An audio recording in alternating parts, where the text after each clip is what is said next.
Hello all of you. मलाई चाहिँ धेरैजना रिक्वेस्ट गर्नुभएको थियो कि फाइनेन्सियल म्यानेजमेन्ट सेकेन्ड सेमेस्टरको कसरी पास गर्ने भनेर है। सेकेन्ड सेमेस्टर सजिलो छ है, फाइनेन्स पास गर्न धेरैजना पास हुन्छन्। लाग्ने भनेको चाहिँ एकाउन्ट अनि त्यसपछि पिओएम हुन्छ है। म्याक्सिमम लाग्ने भने एकाउन्ट हुन्छ, अनि त्यसपछि लाग्ने भनेको पिओएम हुन्छ होइन। किनभने पिओएम भनेको डिफ्रेन्ट न्यू भएर, अनि एकाउन्ट भनेको चाहिँ एकाउन्टमा चाहिँ अलिक घुमाएर दिन्छ क्वेसन, त्यसैले चाहिँ लाग्ने प्रोबेबिलिटी हुन्छ। धेरै लाग्ने भनेको एकाउन्ट। यो फाइनेन्स चाहिँ किन सजिलो हुन्छ भने एउटै प्याटर्न खालको क्वेसन आउँछ होइन, धेरै के अरे घुमाएर दिँदैन कि क्वेसन। त्यसैले के हुन्छ भने फाइनेन्स पास गर्न सजिलो हुन्छ है। अनि त्यसै मैले चाहिँ जे गर्छु तपाईँहरूलाई सिकाइदिन्छु है। मलाई पहिला त्यो थाहा थिएन होइन। यो कुरा चाहिँ मलाई के अरे मास्टर आएपछि नि थाहा भयो, त्यसैले मैले त्यो कुरा एप्लाई गर्छु है। भन्नाले नि फर्स्ट च्याप्टर अनि लास्ट च्याप्टर हुन्छ नि, जुन चाहिँ हो फर्स्ट र लास्ट च्याप्टरबाट चाहिँ हाम्रो के आउने प्रोबेबिलिटी हुन्छ भने थ्योरी आउने प्रोबेबिलिटी हुन्छ है। थ्योरी कति मार्क्सको आउँछ पहिला हेरौँ है। थ्योरी भनेको नि हाम्रो के अरे तपाईँले फर्स्ट अप्सनमा नलिए पनि होइन, अप्सनमा चाहिँ लिनुपर्छ है। लास्ट अप्सनमा चाहिँ लिनै पर्छ, किनभने जस्ट लाइक प्र्याक्टिस एउटा होलै च्याप्टर प्र्याक्टिस गर्नुपर्छ कि एउटा क्वेसन आउनलाई होइन।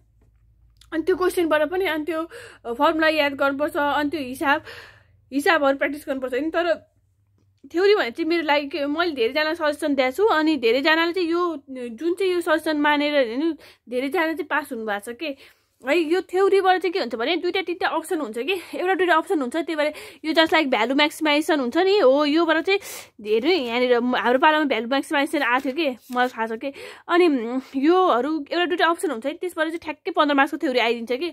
अनि 15 मार्क्सको लागि तपाईँले एउटा हिसाबै गर्न सक्नु भएन भने त्यो त हिसाब गर्न त तपाईँले होल च्याप्टर पढ्नुपर्छ, अनि त्यो पनि कहाँबाट आउँछ थाहा हुँदैन नि त। अनि त्यो थ्योरी पढ्यो भने चाहिँ के हुन्छ भने थ्योरी पढ्यो भने चाहिँ ओहो 15 मार्क्सको केही नभए नि तपाईँले थ्योरी लेख्यो भने चाहिँ के हुन्छ भने इक्जामिनरलाई के होइन तपाईँलाई नि पास गराउनु पर्ने हुन्छ होइन। तपाईँले पास गरोस् जस्तो लाग्छ, तर तपाईँले मार्क्स दिने ठाउँ हुँदैन होइन। तपाईँले त्यो क्वेसन छोड्नुको सट्टा थ्योरी गरेर आउनुभयो भने चाहिँ त्यो इक्जामिनरले होइन तपाईँ अलिअलि भयो नि सरर हेरिदिने कि त्यो 1 to A to Z नहेर्न सके पनि तपाईँ सरर हेरेर जानु, अनि त्यसपछि त्यही अनुसार आफूले आफ्नो ल्याङ्ग्वेजमा होइन देख्न सक्नुहुन्छ भने तपाईँले थ्योरी लेख्नुभयो भने तपाईँलाई कहिले पनि इक्जामिनरले फेल गराउँदैन है। फर्स्ट र लास्ट च्याप्टर हुन्छ है। मैले पनि एकदम हेलचक्राइ गर्थेँ पहिला के अरे यो थ्योरीमा होइन। अनि अहिले चाहिँ मलाई चाहिँ के अरे प्र्याक्टिकल भन्दा पनि थ्योरी हेर्नु, त्यसमा चाहिँ थ्योरीमा चाहिँ एकदम ध्यान दिनुपर्छ कि होइन। जस्ट लाइक हाम्रो चाहिँ जहिले पनि के हुन्छ भने यो अरू च्याप्टरको पिओएमको के हुन्छ भने 15 मार्क्सको आउँछ है, कहिले पनि के हुँदैन भने 30 मार्क्सको क्वेसन आउँदैन होइन। अनि एकाउन्टको पनि सेम टु सेम त्यही हो, तर के भयो त भने पोर 60 मार्क्सको मात्र आएको थियो नि त। 60 मार्क्सको मात्र क्वेसन आएको भएर के भयो त भने 15 मार्क्सकै सबै आएको थियो नि। तर के भयो त भने यो फाइनेन्समा मात्र के हुन्छ भने 30 मार्क्सको केस स्टडी आउँछ है। केस स्टडी भनेको थ्योरी होइन, यो के हुन्छ भने प्र्याक्टिकलै हुन्छ होइन। तर यसमा के हुन्छ भने जहिले पनि मान्छेले यो के डिसिजन मेकिङ हुन्छ कि फाइनेन्समा है। फाइनेन्समा डिसिजन मेकिङ लेखेन भने चाहिँ के हुन्छ भने मार्क्स काट्छ कि होइन। अनि डिसिजन लेख्नको लागि के गर्नुपर्छ त भने हामीले त्यो च्याप्टरलाई राम्रोसँग बुझ्नुपर्छ होइन। तपाईँले डिसिजन चाहिँ लेख्नै पर्छ कि त्यसको बारेमा डिसिजन दिन सक्नुपर्छ कि। एउटा कुनै पनि मैले पनि पहिला के हुन्छ भने डिसिजन लेखिदिन्थेँ कि प्र्याक्टिस गर्थ्यो, अनि थ्योरी छोडिदिन्थेँ, अनि डिसिजन मेकिङ पनि लेखिदिने थिएँ होइन। त्यसले गर्दा के हुन्छ भने हाम्रो कम मार्क्स आउँछ कि। त्यसैले के गर्नुपर्छ भने हामीले डिसिजन मेकिङलाई पनि त्यसको यो च्याप्टरले हामीलाई भन्न खोजेको के छ होइन। डिसिजन मेकिङ भने जहिले पनि के हुन्छ भने त्यो हामीले कुनै पनि हिसाब गऱ्यो होइन। अनि लास्टमा चाहिँ के हुन्छ भने त्यसको हामीले त हिसाब भनेको के को लागि गर्छौँ त भने हामीले हिसाब भने चाहिँ कुनै पनि कम्पनी अर्गनाइजेसन अथवा एउटा संस्थाको लागि गरिन्छ है। अनि त्यहाँ चाहिँ के हुन्छ त त्यो कम्पेरिजनमा के हुन्छ त भनेर प्रायः जस्तो डिसिजन मेकिङ हुन्छ कि। त्यसैले डिसिजन मेकिङ पनि सरर हेरेर जानु होला। अनि यो के भयो त 30 मार्क्सको के भयो त भने 30 मार्क्सको यो केस स्टडी भयो। केस स्टडीमा पनि के छ त यहाँनिर हेर्नु है, योहरू भयो होइन। अब यो प्लस डिसिजन मेकिङ पनि छ है। यसमा धेरै डिसिजन मेकिङ छ। कतिवटा छ त हेर्नु है, ABCDEF 1 2 3 4 5 5वटा छ है। 5वटा यहाँनिर छ है। एकदम यस्तरी आउँछ कि क्वेसन, कस्तो गाह्रो लाग्छ मलाई। त्यसैले ABCDEF छ है। वाट मैले भने नि define investment returns and what is the investment that cost 1000 is sold after. यो के भयो त भने पहिला चाहिँ हामीले के लेख्नु, थ्योरी लेख्नु पर्यो नि हो। यसरी थ्योरी प्लस हिसाब आउँछ है। अनि यो कति मार्क्सको भयो, 30 मार्क्सको भयो। हाम्रो केस स्टडी के भयो त भने केस स्टडी हाम्रो 30 मार्क्सको भयो हैन। अब आयो हेर्नु ग्रुप ए को भयो, ग्रुप बी को हेर्नु है। म तपाईहरुलाई कति थ्योरीको कति इम्पोर्टेन्स हुन्छ भने म तपाईहरुलाई देखाउँछु है। टोटल थ्योरी भनेको यो के हुन्छ भने व्हाट इज अ मैले भने प्रॉफिट मैक्सिमाइजेसन, भ्यालु मैक्सिमाइजेसन हैन, यस्तो यस्तो आउँछ के। यो मैक्सिमाइजेसनहरु धेरै आउन प्रोबेबिलिटी छ हैन। जस्ट लाइक हेर्नु है यहीँनिर पनि What do you think value maximisation है, रोल अफ फाइनेन्शियल म्यानेजर है, म्यानेजमेन्ट फाइनेन्शियल म्यानेजमेन्ट है, अनि त्यसै मोडर्न कर्पोरेसन है। यो लेखेपछि यो प्रॉफिट मैक्सिमाइजेसन है। अनि त्यसै अघिको क्वेशनमा पनि के छ प्रॉफिट मैक्सिमाइजेसन थियो हैन। अनि प्रॉफिट मैक्सिमाइजेसन वेल्थ मैक्सिमाइजेसन एउटै हुन्छ कि अलिअलि मात्र त्यो यो प्रॉफिट मैक्सिमाइजेसन वेल्थ मैक्सिमाइजेसन अनि त्यसै के रे यो भ्यालु मैक्सिमाइजेसन भने सबै एउटै हुन्छ। तर वेल्थ मैक्सिमाइजेसन भने चाहिँ के हुन्छ ओनर्स शेयर हो उ त्यो के रे ओनर्सको कसरी चाहिँ वेल्थ मैक्सिमाइजेसन गर्ने कि ओनर्सको भनेपछि के आउँछ त इक्विटी आउँछ। अनि ओभरअल भनेपछि के आउँछ त भने भ्यालु आउँछ। कम्पनीको भ्यालु भनेको के हुन्छ ओनर्सको पनि हो, भ्यालुसँग पनि ओनर रिलेटेड हुन्छ हैन। ओनर्स र के हुन्छ भने कम्पनी एज अ होलको कुरा आउँछ नि त हो। त्यसै अलि रिलेटेड हुन्छ कि सबै। अनि त्यस्तो गाह्रो हुँदैन कि तपाईहरुलाई एउटा पढेपछि अर्को पढ्न सजिलो हुन्छ। अलिअलि डिफरेन्स हुन्छ हैन। एउटा तपाईले यो पढ्नु भयो अर्को आयो भने पनि के हुन्छ तपाईले मिलाएर त लेख्न सक्नुहुन्छ नि। यो दुईटा मात्र छ नि त यहाँ भने दुईटा मात्र छ नि त यहाँनिर हैन। यो दुईटामा के हुन्छ दुईटा त तपाईले थ्योरी पढेर जान सक्नुहुन्छ नि त। त्यत्रो हिसाब उयो गर्न सक्छ हैन। अनि यस्तो हुन्छ कि थ्योरी कति मार्क्सको आयो त भने यो ग्रुप बीमा है। ग्रुप बीमा यहाँ 15 मार्क्सको सर्लक्कै थ्योरी आएन। अनि यो के भयो त हिसाब भयो। यो के भयो त यो हिसाब भयो हैन। यो हिसाब चाहिँ के भएको थियो भने पहिला चाहिँ जहिले पनि के हुन्छ भने रिस्क यो सरले भन्नुभएको थियो कि यो च्याप्टर 4 को हो है। 1 2 3 4 हैन chapter 4 risk return and the portfolio theory सरले भन्नुभएको थियो कि risk return and the portfolio थ्योरीबाट लङ च्याप्टर आउँछ भने। तर कसैले पनि हेरेको थिएन कि यो च्याप्टर कसैले पनि हेरेको थिएन। सबले चाहिँ कुन हुन्छ भने त्यो रेसियोवालाबाट आउँछ भनेर ग्यारेन्टी लिएर बसिरहेको थियो कि लास्टमा रेसियोवाला त आउनु त आयो तर कति मार्क्समा आयो भने जवाब 15 मार्क्समा आइरहेको हैन। अनि त्यसै यो 15 मार्क्सको है। यो मैले माथिको कुरा गरेँ यो पछि यो पो हो साँच्ची सरी। यो सबैजनाले के स्टडी चाहिँ के भन्छ नि यो जुन रिस्क रिटर्नबाट आछ नि यो risk return and the portfolio थ्योरीबाट आछ नि यो केस स्टडी हो। त्यो चाहिँ के हुन्छ भने रेसियोबाट मात्र आएको थियो कि यो भन्दा अगाडिको के रे इयरहरुमा अनि त्यसै सेमिस्टरहरुमा। अनि सबैजनाले यो उबाट आउँछ भनेर भन्थ्यो। तर के भयो त भने च्याप्टर 4 बाट आएको थियो कि यो च्याप्टर 4 को चाहिँ केस स्टडी आएको थियो है। च्याप्टर 4 र अनि त्यो रेसियोवालामा चाहिँ 30 मार्क्सको ग्यारेन्टी हो है। त्यसैले त्यो हेरेर जानु होला च्याप्टर 4 एन्ड च्याप्टर रेसियो भनेको कुनमा छ भने च्याप्टर 2 हो कि 1 मा छ हैन 2 च्याप्टर 2 मा रहेछ। च्याप्टर 2 र 30 मार्क्सको लागि चाहिँ के हुन्छ भने च्याप्टर 2 अनि च्याप्टर 4 चाहिँ हेरेर जानु होला है। अरु पनि हेरेर जानु हैन। अरुबाट पनि आउन सक्छ जे गर्न पनि सक्छ। टियु भने टोटली अनएक्सपेक्टेड हो। त्यसै तर त्यो पनि च्याप्टर 2 र 4 चाहिँ हेरेर जानु है। किनभने आइरहेकोबाट आउँछ नै भन्ने ग्यारेन्टी चाहिँ हुँदैन है। अब यो मैले भनेको छु नि अघि 15 मार्क्सको थ्योरी भइहाल्यो। अनि प्लस यो के भयो त भने यो 15 मार्क्सको रेसियो है। रेसियोबाट जब 15 मार्क्सको आउँछ आयो कि है। अनि त्यसै यसमा पनि के भयो त भने what are the ratio why are ratio useful. यहाँ थ्योरी छैन। What are the 5 categories of ratio.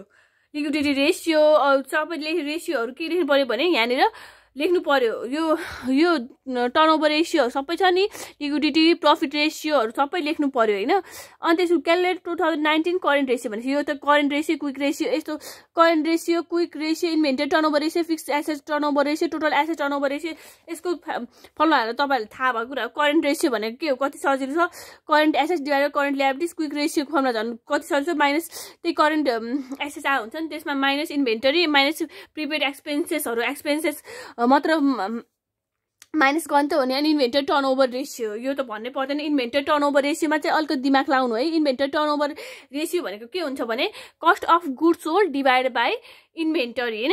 Inventory पनि हैन एभरेज इन्भेन्टरी यदि छ भने हैन। अनि त्यसै कस्ट अफ गुड्स सोल्ड नदिएको खण्डमा कुन के हुन्छ त भने के हुन्छ भने सेल्स हुन्छ। सेल्स पनि नदिएको खण्डमा के हुन्छ पर्चेस हुन्छ।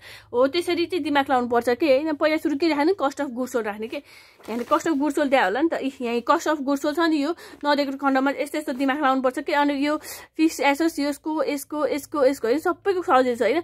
आरओए भनेको के हो return on assets. Return on assets भनेको के हुन्छ net profit divided by total assets हैन। नेट एसेट्स नेट एसेट्स दिएको छ नि यहाँनिर उ त्यो ब्यालेन्स सिटमा दिएको हुन्छ कि योहरू यहाँनिर हेर्नु त हो यहाँनिर के हुन्छ एसेट्सहरू दिएको छ नि यो हो। अनि त्यसपछि यो कति सजिलो छ कि return on assets return on equity हैन। योहरू त फर्मुला तपाईँहरूले थाहा कुरा यो रेसियो भन्ने सबैभन्दा इजी च्याप्टर हो है। अनि त्यसपछि यो अब आयो पालो के भने यसको अब फेरि यहाँनिर है यो भने एबीसी यहाँनिर छ फेरि एबीसीडीई 5 वटा छ। अनि जब कति मार्क्सको 15 मार्क्सको होइन 3 छ। त्यसैले 3 भने यो पनि पुरै के छ भने थ्योरी छ है के थ्योरी छ। यसको कन्क्लुजन लेख्नु छ कि त्यो पुरै के रेसियोको कति धेरै छ नि त योसँग कम्पेयर गर। अनि त्यसको सेल्स यदि डेज सेल्स आउटस्ट्यान्डिङ यस्तो कम धेरै आयो भने के हुन्छ त भने त्यो क्रेडिट सेल्स बेसी भयो। यस्तो क्रेडिट सेल्स बेसी भयो भने के हुन्छ कम्पनीको चाहिँ के भयो त भने कम्पनीको म्यानेजर इफिसियन्सी कम छ। म्यानेजरले चाहिँ के हुन्छ भने सेल्स पर्सनलाई काम गराउन सकेन। यस्तो थ्योरी त लेख्न आइहाल्छ नि। त्यसपछि के भयो त जाबो 3 हो है धेरै टाइम लस नगर्नु होला। अनि त्यसपछि 4 होइन सहारा यो के भयो त यो फेरि आएर cash outlay initial cash outlay एनसिओहरू फाइन गर्नु पर्दैन हो त्यही हो कि।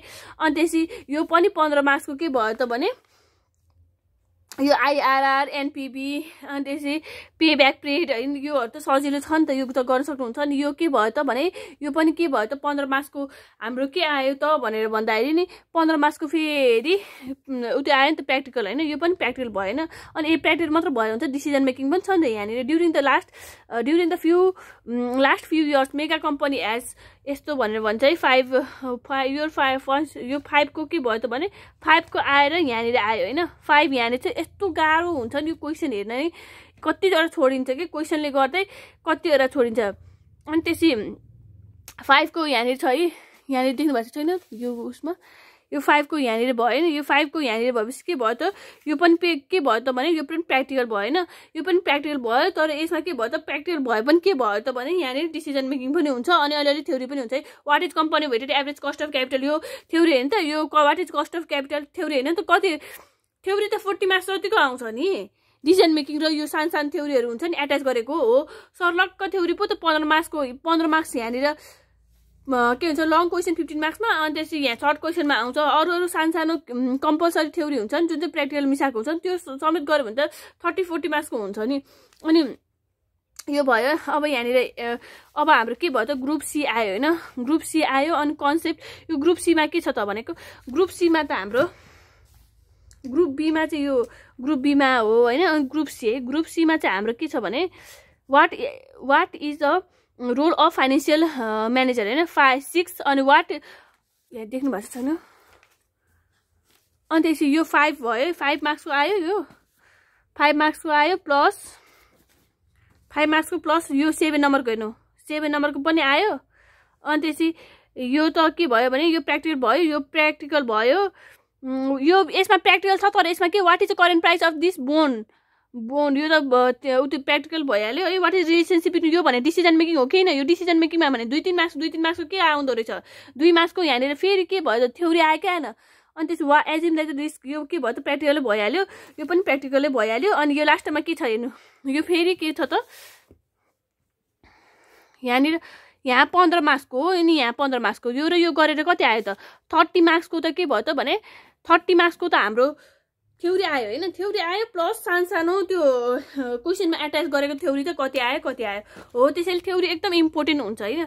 तपाईले डिसिजन मेकिङ लेख्न सिक्नु होला हैन। मैले मजाले नै सिकाइदिन्छु तपाईहरुलाई तर के भने तपाईहरुले पहिला सोध्नु नि भएन मैले बनाउँदा नि बनाएन है। अनि मसँग भिडियो त थियो है सेकेन्ड सेमिस्टरको नि फाइनान्सको थियो तर कहाँनिर छ मैले अपलोड गरिन कि ठ्याक्कै मलाई माग्यो भने मात्र म अपलोड गर्छु हैन। बनाउँदा बनाएको हुन्छ कि मैले भिडियोहरु। अनि क्वेसन मलाई केही पनि जिज्ञासा राख्दाखेरि चाहिँ के गर्नु भने मलाई केही पनि जिज्ञासा राख्दाखेरि चाहिँ तपाईँहरूले 30 सेकेन्ड अथवा सानो एकदम 1-2 मिनटको भिडियो छ भने 30 सेकेन्ड अथवा लामो भिडियो छ भने 1 मिनट 2 मिनट होइन हेरेर मात्र कमेन्ट गर्नु होला। तपाईँहरूको कमेन्ट चाहिँ आएको हुन्छ होइन। युट्युबमा चाहिँ नोटिफिकेसन चाहिँ देखा हुन्छ तर त्यो comment is no longer available भनेर हुन्छ कि तपाईँहरूको कमेन्ट ब्याकमा रिप्लाई दिनु गयो भने तपाईँको कमेन्ट हुँदैन कि किनभने तपाईँहरूले हेर्ने बित्तिकै कमेन्ट गर्नुहुन्छ नि त। हेर्ने बित्तिकै कमेन्ट गऱ्यो भने के हुन्छ भने त्यो कमेन्ट हाम्रोमा देखाउँदैन। हाम्रोमा नदेखायो भने के हुन्छ मैले कसरी रिप्लाई दिनु त तपाईँहरूलाई होइन। त्यसैले के हुन्छ भने कमसेकम 1 मिनट त हेर्नु न। 1 मिनट हेर्नुभयो भने बल्ल मैले रिप्लाई दिन मिल्छ कि तपाईँहरूको कमेन्टै हुँदैन कि मेरोमा। तपाईँकोमा देखाउँछ होला तपाईँले कमेन्ट गरे तर मेरोमा देखाउँदैन नि त हो। त्यसैले के हुन्छ भने जेनरली तपाईँको कमेन्ट तपाईँकोमा मात्रै देखाउँछ कि त्यो 1 सेकेन्ड मात्रै हेरेर तपाईँले कमेन्ट गर्नुहुन्छ नि त्यसमा। त्यसैले के हुन्छ भने 30 सेकेन्ड अथवा 1 मिनट हेरेर के हुन्छ भने हेरेर बल्ल गर्नु होला है। यति नै हो भिडियो होइन। अरू मलाई सोध्नु भएको भएर त्यसैले मैले यो बनाइदिएको हो। Best of luck for exam केही कुरा छ भने मलाई सोध्नु होला। म सबै तपाईँहरूलाई के हुन्छ भने 3rd सेमिस्टरको पनि म सबै पहिलेदेखि अब त म पहिल्यैदेखि के हुन्छ भने यो क्वेसनहरू एभाइलेबल गराउनेदेखि लिएर सब के हुन्छ भने अगाडि कन्सेप्ट बुझाउनेदेखि लिएर ओल्ड स्कुलको सोल्युसन गर्नेदेखि लिएर सबै गरेर म हालिदिन्छु। किनभने मैले पढ्ने बेला कसैले पनि मलाई हेल्प गरेन नि त। कसैसँग क्वेसन छ भनेर भन्दाखेरि पनि कसैले मलाई दिएन नि त हो। त्यसैले पनि मलाई चाहिँ होइन कतिजना होला नि त म जस्तो होइन कतिले कोही पनि हुँदैन क्या आफूलाई चाहिने बेला हेल्प। त्यसैले के हुन्छ भने धेरैजना हुन्छ नि त पास गर्न मन लाग्ने यस्तो गर्न मन लाग्ने तर के हुन्छ भने सबैसँग त्यो ट्युसन गएर पढ्ने पैसा पनि हुँदैन होइन टाइम पनि हुँदैन। अनि त्यसै सबले के हुन्छ भने ट्युसनमा पढाएको बुझ्दा नि बुझ्दैन है। मैले नै पर्सनली सब टिचरले पढाएको बुझ्दिनँ कि मैले पनि एकदम फ्यु लिमिटेड टिचरले पढाएको चाहिँ एकदम दिमागमा उदय हुन्छ है। म चाहिँ कसरी पढ्छु भने म आफै पढ्छु के है। मैले आफै पढ्ने गरेछु कलेज पनि नगरिकन कतै पनि नगरिकन म आफै पढ्छु प्रायः जस्तो होइन। यो 2nd सेमिस्टर 3rd सेमिस्टरहरू त मैले घरमै बसेर आफैले पढेर पास गरेको हो। राम्रै मार्क्स आयो है। यस्तै हो। Thank you so much. मलाई भन्नुभएको थियो यो रिक्वेस्ट आएको छ त्यसैले मैले बनाएको। Thank you bye take care अनि बेस्ट अफ लक। राम्रोसँग इक्जाम दिनु होला। धेरै स्ट्रेस लिएर नदिनु भएर जस्तो अब जति टाइम छ त्यति टाइममा राम्रोसँग पढेर दिनु होला। Thank you.